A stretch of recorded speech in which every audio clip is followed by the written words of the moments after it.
Welcome to the tutorial on how to use position constraints to align elements inside Pluxbox. This is the workspace interface. Let's draw a simple rectangle here. Setting its width to 300 and height to 80. Also changing the color to blue for more visibility. Now, let's explore the position constraints. By default, the position constraints are set to left and top.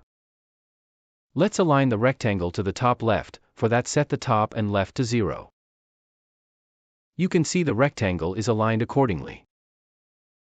Next, let's align the rectangle to the bottom left. For that, change the constraints to left and bottom and set it to 0. You can see it's aligned accordingly. Now, let's move it to the bottom right corner. For that, change the constraints to right and bottom. Also set the value to 0. As you see now, the rectangle is aligned to bottom right.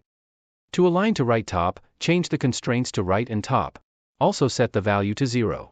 As you see now, the rectangle is aligned to top right. Similarly, you can set both the constraints as center. This aligns the rectangle to the center of the view. If we want to expand this rectangle vertically, we can select the top and bottom constraints together and set them as 0. Now you can see the rectangle is expanded from the top to bottom. Let's also expand this new rectangle horizontally. For that, select the left and right constraints together. Set them as 0, now you can see it's expanding to the left and right.